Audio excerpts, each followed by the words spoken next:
Mga idol, maayong hapon. Ito doloy, mo din niya kung update atong gayo-ayo na kulong nga amplifier nga wa na gud maayo natiwas na gud dol na ako'y option mo ni kung giziner dol, so bali na lang ko gipang cut gipang tanggal na ko mga pisa dre. So mo na niya to ang driver na to, no, so mo na yung driver na to, so dre na ako gihagi mo na to akong ziner. So bali ang pikas is ang original, ang pikas is kaninang ziner. Tanang to kumandar ba gud ni. Ayan, so update na to nya tagtaod. Okay idol, update ta. Tigong na akong gibuhat no.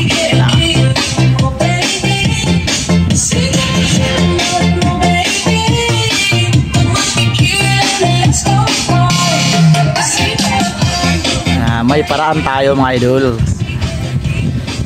So bali idol no, muna na itong update. So mo yung amplihadol nga gikan sa putulan, nga gikan sa kung isa sa bayaw nako sa Jingjing.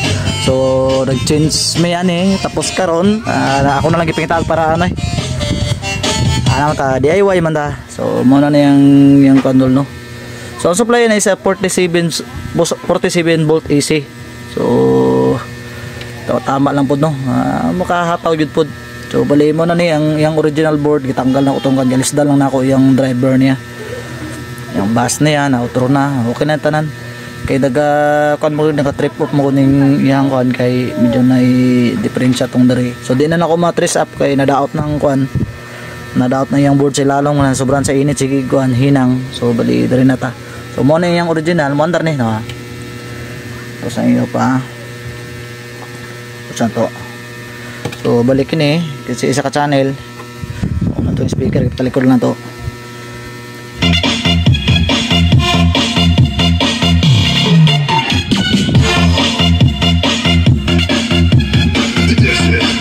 So ang isa mo ni ang katong sa ziner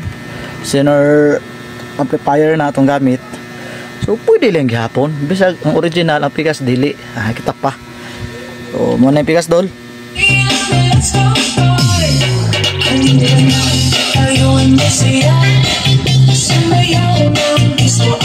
Alright, dili na kayo to kanon kay bisi makaparait na tato. Mao na to tong apit no, so ni andar na okay na. So goods na makuha gamit na nato ni ang Pasko. Ayan, naman na dul. So sa gusto magpa DIY diha, PM lang sa ko, nara ko dre margo sa akong location. So bali na balisin na gito mga gamit nung gikan sa Jinsan. So bali na gyud dre na transfer na gyud. So napay nabilin dito, so ano man naman nung ginato. Kon makuha na tanan. So salamat sa inyo paglantaw dul, maayong adlaw sa tanan kay mangan pataron. Mga napatay lakwan karon. Thank you guys sa mga lantaw. Ako palo sa God bless.